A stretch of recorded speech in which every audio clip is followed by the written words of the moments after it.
Welcome to Chunkos Print Chat. We're going to talk about how we attach blister bubbles to our card backs. Now there's a few different variations of methods you could use in order to attach your blisters to your card back. A few options we use in the shack is, well, three methods really, which are our favourite options.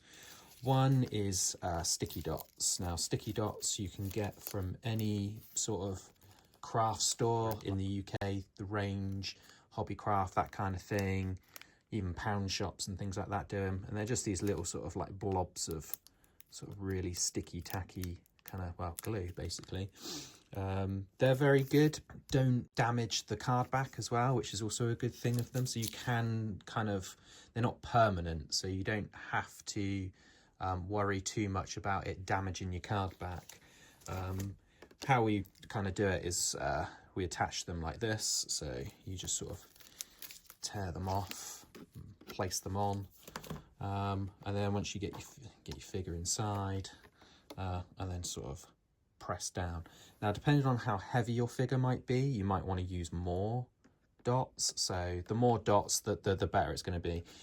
Sometimes if the figure's a little bit on the heavy side, then these can sort of like come detached and your figure can fall out, but we've done it a lot and it's really effective, good method. So here's an example here where we've done a figure like he's actually a work in progress, hence why he's got no head, but yeah, like, I mean, as you can see, it's not coming off.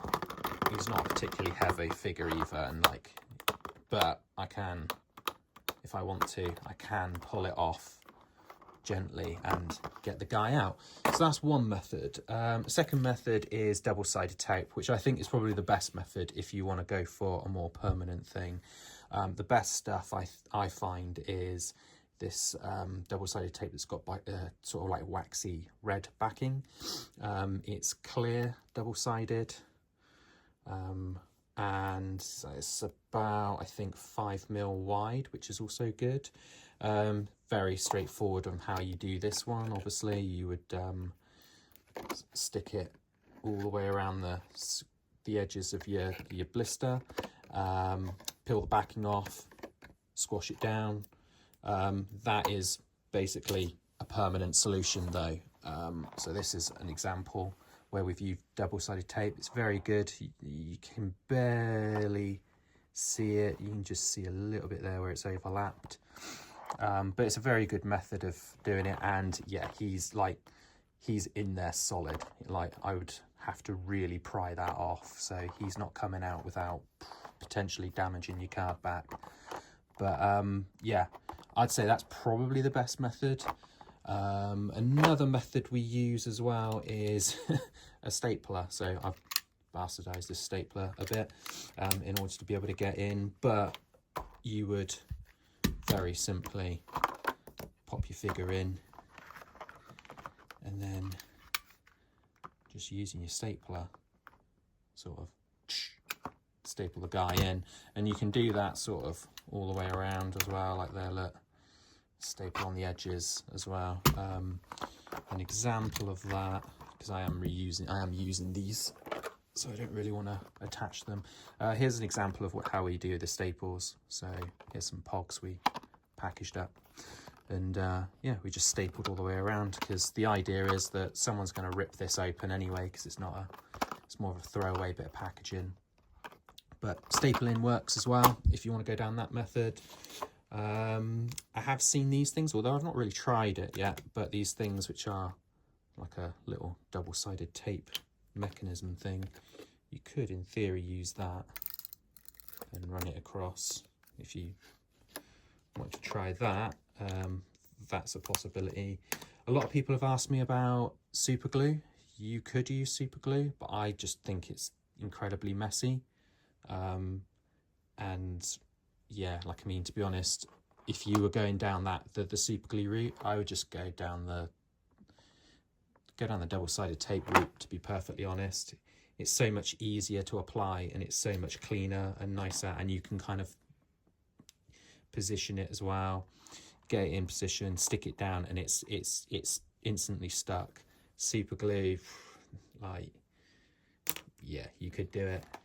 Hot glue as well, you could use hot glue, but again, I would highly advise not to, because this stuff just gets everywhere, incredibly messy. I probably wouldn't even entertain that. But yeah, that's kind of how we attach our blisters to our card backs. Again, sticky dots, if you don't want it to be permanent, it's a great solution.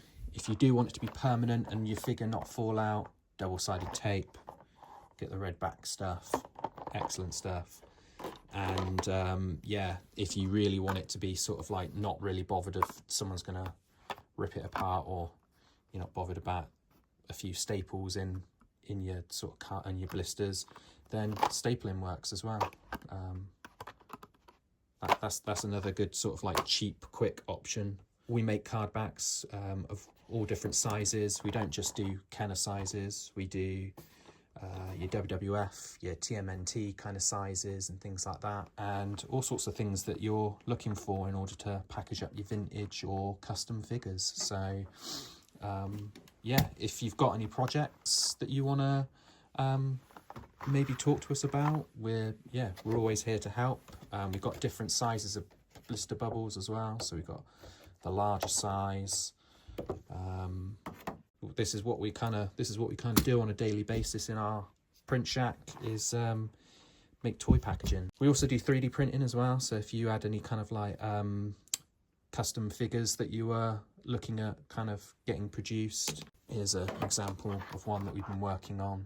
It's 3D printed. We're gonna stick the head on him soon. Yeah, we get involved in all sorts of these little projects, and we've done a few custom wrestling figures for people as well, and also droid kits. We'll maybe do a video on droid kits.